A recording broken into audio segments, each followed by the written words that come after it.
Bonjour et bienvenue sur cette vidéo sur la maille coulée. Je pensais faire au départ une vidéo express uniquement sur la maille coulée puisque je pensais qu'il n'y avait pas grand-chose à dire dessus. Et en final, en faisant la vidéo, je me suis aperçue que il y avait quand même des choses à dire sur la maille coulée. À quoi va servir la maille coulée?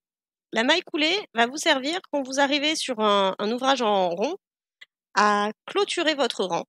Elle va vous servir aussi à finir votre ouvrage et elle va aussi vous servir à vous déplacer dans votre ouvrage sans créer de maille en fait. C'est un peu bizarre ce que je viens de dire et pourtant je vois pas trop comment l'exprimer autrement. Donc première chose, là vous voyez j'ai fait un rang de brides et je vais fermer ce rang. Donc pour faire la maille coulée, je vais piquer dans ma première bride ici. Je vais faire un jeté et je vais ramener mon fil au travers directement de la maille de façon à n'avoir qu'une seule. Et là, vous voyez, mon rang est fermé. Une nouvelle maille s'est ajoutée, ce qui met ma dernière maille et ma maille de fermeture du rang. Maintenant, comme je vous l'ai dit, je veux me déplacer dans mon rang sans pour autant créer d'épaisseur supplémentaire ou de mailles supplémentaires parce que dans mon patron, on me demande de recommencer à ce niveau-là. En fait.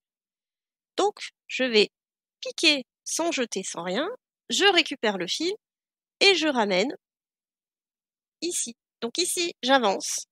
Je peux avancer encore un peu comme cela. J'ai déjà vu des avancées de pas mal de mailles.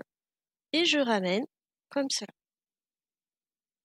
Et ainsi j'ai avancé, mais je n'ai pas rajouté de hauteur supplémentaire à l'ouvrage.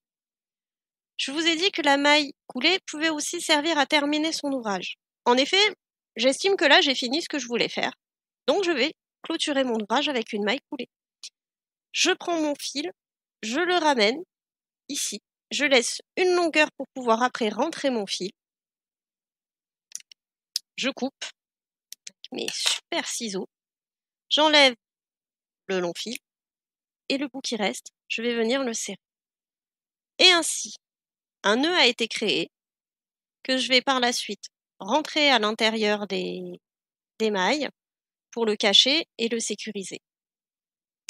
Voilà, maintenant vous savez tout ce qu'il y a à savoir sur la maille coulée. J'espère que cette vidéo vous aura plu. Je vous invite à cliquer sur le petit pouce levé si c'est le cas. N'hésitez pas à vous abonner si vous voulez voir d'autres vidéos et être averti des prochaines. Je vous dis à bientôt en vous souhaitant une très bonne journée. Au revoir!